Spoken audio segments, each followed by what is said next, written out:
السلام علیکم ورحمۃ اللہ وبرکاتہ۔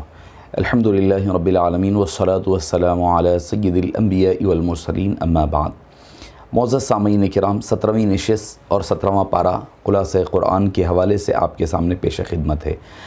اس کا آغاز سورہ انبیاء سے ہوتا ہے۔ اس سورہ مبارکہ میں اللہ تعالیٰ نے 17 انبیاء کرام کا تذکرہ فرمایا ہے، اس وجہ سے اس سورہ کا نام اللہ عز و جل نے سورۃ الانبیاء رکھا ہے۔ مکی صورتوں میں سے زیادہ ترین عقائد، توحید، رسالت اور آخرت کا ذکر ہے۔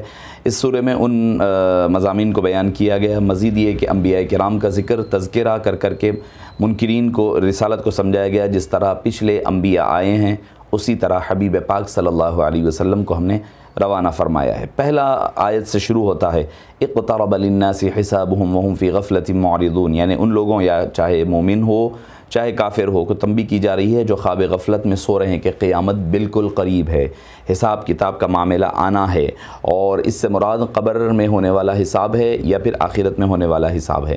پھر اس کے بعد بتایا گیا کہ انبیاء کرام بشر کیوں ہوتے ہیں، لاہیۃ قلوبہم واسروا النجوى الذین ظلموا هل هذا الا بشر مثلکم افتأتون السحر وانتم تبصرون، کہ مشرک جو ہے آپ صلی اللہ علیہ وسلم کی اور انبیاء کرام کی رسالت کو رد کرنے کے لیے یہ ایک آسان بہانہ بناتے کہ یہ بشر کیوں ہیں، ہم بھی تو بشر ہے، ہماری طرح بشر ہے، نعوذ باللہ، یعنی ہم ان کو ہاتھ لگا سکتے ہیں، چھو سکتے ہیں، مل سکتے ہیں، بات کر سکتے ہیں، یہ ہماری طرح کھاتے ہیں پیتے ہیں۔ تو اللہ تعالیٰ نے ان کے ذکر فرمایا کہ ہم نے کیوں بھیجا ہے، اس لیے بھیجا کہ کسی نبی کو نہیں بنایا مگر مرد اور بشر اس لیے بنایا تاکہ ان سے تم فائدہ اٹھا سکو، ان سے تم استفادہ کر سکو۔ پھر اس کے بعد تقلید کا ذکر ملتا ہے، فاسألوا اہل الذکر ان کنتم لا تعلمون، اگر تمہیں کوئی چیز کا پتہ نہیں ہے تو کیا کرو، تم اہل ذکر سے یا نہ جاننے والوں سے پوچھ لو۔ اس سے پتہ چلا آدمی دو قسم کے ہوتے ہیں، ایک جاننے والا، ایک نہ جاننے والا۔ نہ جاننے والا کوئی مسئلے کا حل ہے تو جاننے والے سے پوچھے گا، یہی دنیا کا دستور ہے، اسی کو ہم فقہ کہتے ہیں، اسی کا نام تقلید ہے، یعنی اہل علم سے آپ پوچھیں گے، پوچھ کر کے مسئلہ حل کر کے چلیں گے، ہر کوئی اسی پر عمل کرتا ہے۔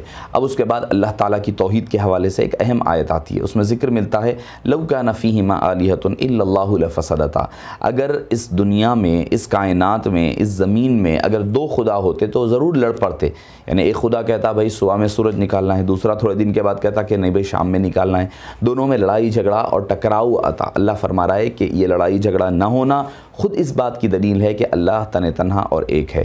پھر اس کے بعد وعدہ موت، کل نفس ذائقۃ الموت ونبلوکم بالشر والخیر فتنہ ثم الینا ترجعون، اس آیت میں بالعموم ہر انسان کو موت سے ڈرایا گیا، کسی بھی جاندار نے اس دنیا میں دار فانی سے جانا ہی ہے، کوئی یہاں رہنے کے لیے نہیں آیا ہے، بالخصوص مشرکین مکہ کو، چونکہ مشرکین مکہ نے ایک مرتبہ آپ صلی اللہ علیہ وسلم سے فرمایا تھا کہ ہم آپ کے نعوذ باللہ موت کے منتظر ہیں، وفات کے، اس سے مراد ان کا مراد یہ تھی کہ جب آپ پر وفات آئے گی اور آپ دنیا سے رخصت ہوں گے تو ہم خوشخبریاں منائیں گے اور خوشیاں منائیں گے۔ اس آیت میں انہیں ڈرایا گیا اور اس کے بعد بتلایا گیا ہم تمہیں اچھی اور بری حالتوں میں مبتلا کر کے آزماتے ہیں اور تمہیں ہماری ہی طرف لوٹ کر آنا ہے۔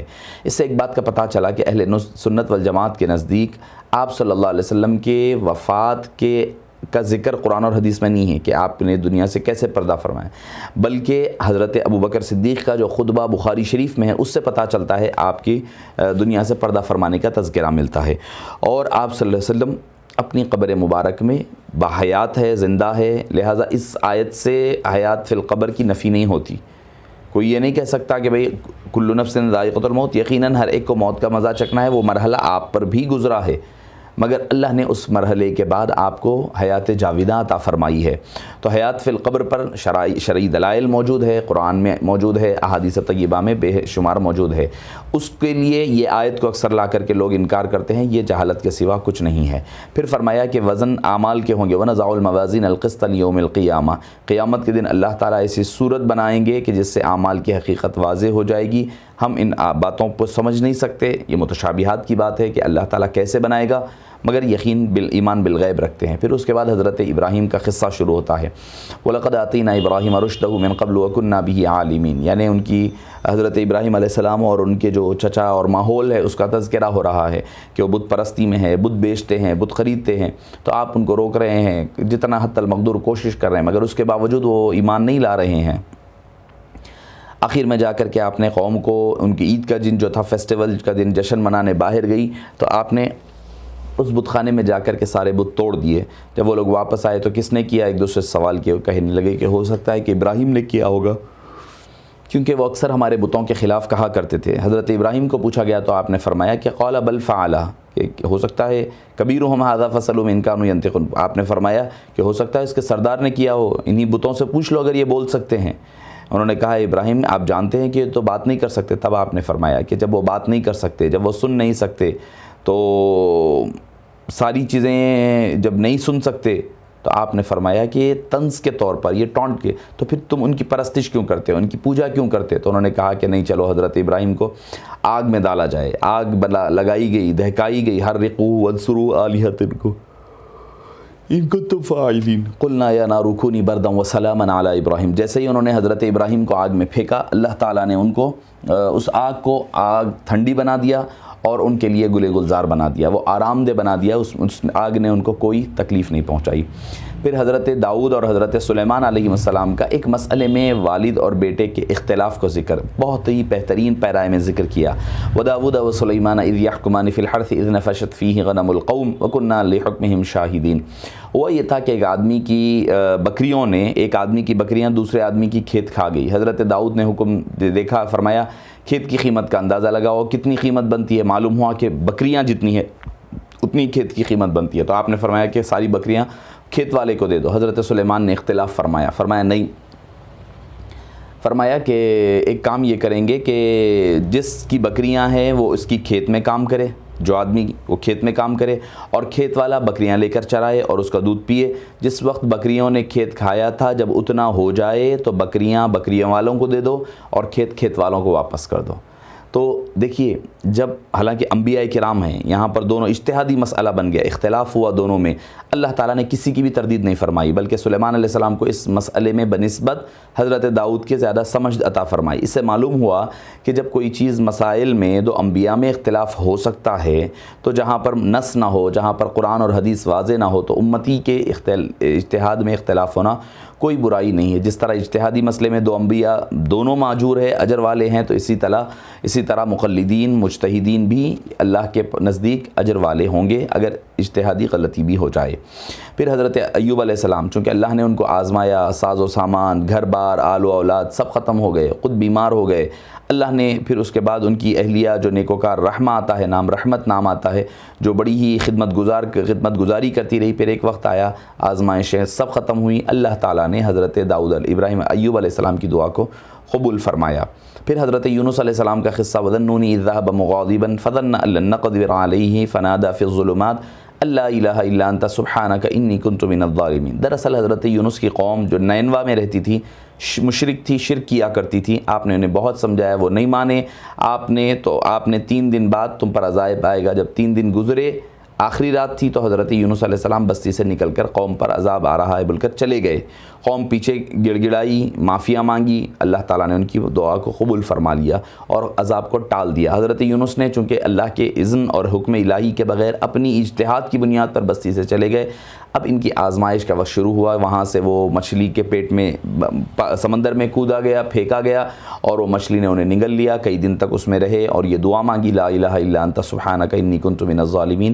تو اللہ نے دعا قبول فرمائی، مچھلی کو حکم دیا کہ ان کو سمندر کے کنارے پر اگل دے، تو وہ آئی اور اگل دی۔ اور حضرت اس طرح انبیاء کرام کے واقعات، انبیاء کرام کی عصمت یا ان کی پاک دامنی پر کوئی حرف نہیں آیا کرتے، اللہ کی جانب سے معصوم ہوتے ہیں۔ یہ آزمائشیں ہوتی ہے انبیاء کرام کے لیے تاکہ ان کا مقام اور مرتبہ عوام کے سامنے بتایا جائے اور عوام کو بتایا جائے کہ وہ اس مقام پر کس وجہ سے ہے، اور کبھی تم پر ایسا وقت آ جائے تو کس طرح اسے ڈیل کرنی چاہیے۔ پھر اس کے بعد اللہ تعالیٰ نے حضرت زکریا کا واقعہ ذکر کیا، اور فاستجبنا لہ ووہبنا لہ یحییٰ واصلحنا لہ زوجہ، کہ ان کا ذکر فرمایا یحییٰ علیہ السلام کا۔ پھر اس کے بعد ایک غلط فہمی جو مشرکین جن کی وہ عبادت کرتے تھے، یعنی باطل معبودوں کی، تو ان سے یہ غلط فہمی پیدا ہو گئی تھی کہ حضرت عزیر اور حضرت عیسیٰ کا بھی معاملہ یہی ہوگا، چونکہ اللہ نے فرمایا تھا کہ تمہارے ساتھ تم جس کی پرستش کرتے ہیں ہم اس کو بھی دوزخ میں ڈال دیں گے۔ تو وہ کہنے لگے کہ حضرت عزیر کی اور حضرت عیسیٰ کی بھی تو لوگ پرستش کرتے ہیں، نعوذ باللہ ان کو بھی ڈال دیا جائے گا۔ تو اللہ نے فرمایا کہ نہیں، اللہ تعالیٰ ان کو اس جہنم سے دور رکھے گا۔ پھر آپ صلی اللہ علیہ وسلم کی رحمت للعالمین کا ذکر وما ارسلناک الا رحمۃ للعالمین کے ذریعے سے فرمایا کہ عالم انسان، عالم جن، عالم جمادات، الغرض تمام عالم جس کا رب اللہ ہے اس کے رحمت مصطفیٰ ہے۔ اللہ تعالیٰ نے فرمایا کہ میرے حبیب کو میں نے وہ مقام عطا فرمایا ہے۔ پھر اس کے بعد سورہ حج آتا ہے۔ سورہ حج میں حج کی بنیادی ارکان و عوامل اعمال کا ذکر ہے، اسی لیے اس کا نام سورہ حج رکھا گیا۔ اس کا آغاز قیامت کی ہولناکیوں سے ہوگا۔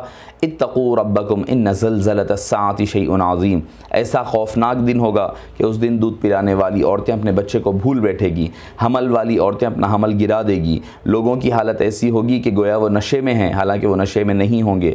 اللہ کا عذاب سخت ہوگا، اس کے لیے اللہ کے عذاب، اس دن سے ہمیں ڈرنا چاہیے۔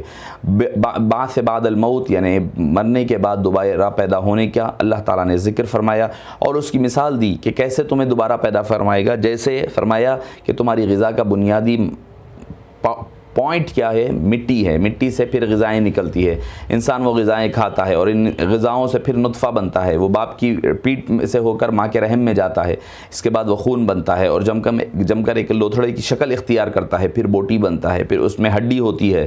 ان مراحل سے گزر کر بچہ ماں کے پیٹ سے آ جاتا ہے، باہر آتا ہے۔ اللہ تعالیٰ فرما رہا ہے جب انسان کی ابتدائی تخلیق کی تو یہ تو مشکل ترین کام تھا، دوبارہ انسان کو زندہ کرنا اس کے لیے کوئی مشکل نہیں ہے، یہ آسان تر کام ہے۔ پھر دنیاوی فائدے کے لیے ایمان قبول کرنے کے لیے، چونکہ وَمِنَ النَّاسِ مَن يَعْبُدُ اللَّهَ عَلَى حَرْفٍ، کچھ مشرکین مکہ نے اس بنیادی فائدے اٹھانے، مالی فائدہ اٹھانے کے لیے اسلام قبول کیے تھے، ان کا تذکرہ ملتا ہے۔ پھر جو لوگ آپ صلی اللہ علیہ وسلم سے حسد کرتے ہیں ان پر اللہ تعالیٰ غضب کا اظہار فرماتا ہے، مَن كَانَ يَظُنُّ أَن لَّن يَنصُرَهُ اللَّهُ فِي الدُّنْيَا وَالْآخِرَةِ فَلْيَمْدُدْ بِسَبَبٍ إِلَى السَّمَاءِ، کہ جو لوگ یہ سمجھتے ہیں کہ وہ ایک رسی لے کر آسمان میں چڑھ جائے، جو آپ صلی اللہ علیہ وسلم کی نبوت کا انکار کرتے ہیں، جا کر کے جو وحی کا رابطہ ہے اللہ سے وہ توڑ دے، اتنا حسد۔ اور اگر یہ شخص ایسا نہیں کر سکتا تو پھر اپنے گلے میں وہ رسی ڈال لے اور خودکشی کر کے مر جائے، لیکن خدا کی مدد ختم نہیں ہوگی۔ پھر کعبۃ اللہ شریف کی تعمیر کا ذکر ہے، وَإِذْ بَوَّأْنَا لِإِبْرَاهِيمَ مَكَانَ الْبَيْتِ اللہ تشرک بی شیئا وطہر بیتی للطائفین والقائمین والرکع السجود۔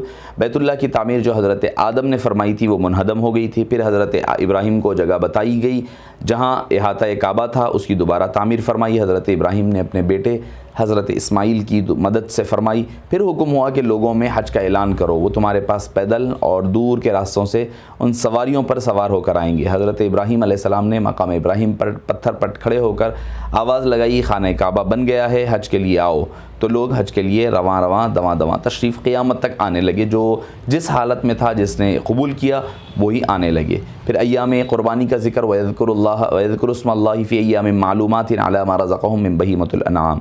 عبداللہ بن عمر فرماتے ہیں ایام معلومات سے مراد 10، 11 اور 12 ذی الحجہ ہے۔ بعض لوگ 13 کو بھی قربانی سمجھتے ہیں، وہ بالکل درست نہیں ہے۔ پھر اس کے بعد قربانی کا مقصد ذکر ہو رہا ہے، لَن يَنَالَ اللَّهَ لُحُومُهَا وَلَا دِمَاؤُهَا وَلَٰكِن يَنَالُهُ التَّقْوَىٰ مِنكُمْ، تمہاری نہ قربانی پہنچتی ہے، نہ گوشت، نہ خون پہنچتا ہے تو اللہ کے نزدیک تمہارا دلوں کا تقویٰ پہنچتا ہے۔ اللہ نے جو تمہارے دلوں کے اندر تم جو جس مقصد اور ارادے کے ساتھ تم قربانی کیا کرتے ہیں۔ پھر اس کے بعد پہلی مرتبہ جہاد کی اجازت، اذن للذین یقاتلون بانہم ظلموا، مکے سے مدینہ آنے کے بعد جہاد اور قتال کی آیت نازل ہوئی۔ مکے میں مشرکین نے مسلمانوں پر، صحابہ پر بے حد ظلم کیا، صحابہ کرام کو حکم تھا اپنے ہاتھ روک لیں۔ اس آیت کے بعد باضابطہ طور پر کفار کے خلاف جہاد کا آغاز ہو گیا۔ پھر اسلامی ریاست کے اغراض کا ذکر ہو رہا ہے، الذین ان مکناہم فی الارض واقاموا الصلاۃ وآتوا الزکاۃ وامروا بالمعروف ونہوا عن المنکر وللہ عاقبۃ الامور، یعنی نماز قائم کرنا، زکوٰۃ دینا اور زکوٰۃ کے نظام کو قائم کرنا، نیکی کے کاموں کا لوگوں کو حکم دینا، گناہوں سے روکنا انڈیویجولز کا بھی کام ہے اور اسلامی حکومت کا بھی کام ہے۔ پھر آیت کے سورہ کے اختتام کے قریب اللہ تعالیٰ نے آپ صلی اللہ علیہ وسلم کو تسلی دی کہ آپ صلی اللہ علیہ وسلم منکرین کی طرف سے آپ کی دعوت پر جو شکوک و شبہات پیش کیے جا رہے ہیں یہ صرف آپ کے ساتھ نہیں بلکہ پہلے انبیاء کرام کے ساتھ بھی یہ کیا جاتا رہا ہے۔ ایک تو لوگوں کے سامنے بیان اس طرح کہ جب کوئی نبی کی کوئی رسول وحی لے کر آتے لوگوں کے سامنے پیش کرتے تو وہ شکوک و شبہات پیدا کرتے، دوسری طرف شیطان کفار کے دلوں میں اس قسم کے شکوک و شبہات پیدا کیا کرتا ہے۔ پھر معبودان باطل یعنی جو خدائیں ہیں ان کا ذکر، ان کی بے بسی، لاچاری، مجبوری کا ذکر ہو رہا ہے۔ ضرب مثل فاستمعوا له ان الذين تدعون من دون الله لن يخلقوا ذبابا ولو اجتمعوا له، فرمایا اے لوگو اگر تم جن کو خدا مان رہے ہو ان کی مثال کیسی ہے کہ ان کی مثال اس قدر یعنی مجبور و بے حس ہے، تم ان کو اگر پکارو گے اللہ کے علاوہ جن کو پکارتے ہیں ایک مکھی نہیں بنا سکتے۔ مکھی بنانا تو دور کی بات ہے، اگر مکھی اس پر بیٹھ جائے تو مکھی کو اڑا بھی نہیں سکتے۔ فرمایا کہ دین میں اللہ تعالیٰ نے اسلام میں کوئی حرج نہیں رکھا ہے، یعنی دین میں بہت آسانی ہے، لیکن آسانی کا مطلب یہ نہیں ہے کہ جہاں تھوڑی سختی آ جائے وہاں شریعت کا حکم ہی بدل دیا جائے۔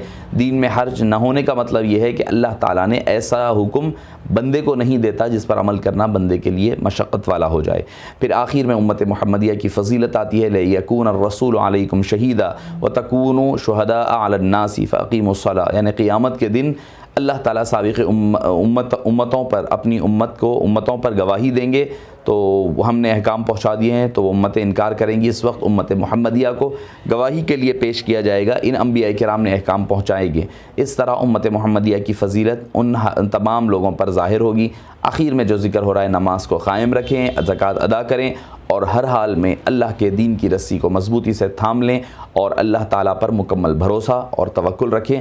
اسی پر یہیں پر ہمارے 17ویں پارے کے اختتام عمل میں آتا ہے۔ وصلی اللہ تعالی وسلم علی خیر خلقہ سیدنا محمد و آلہ و صحبہ اجمعین والحمد للہ رب العالمین۔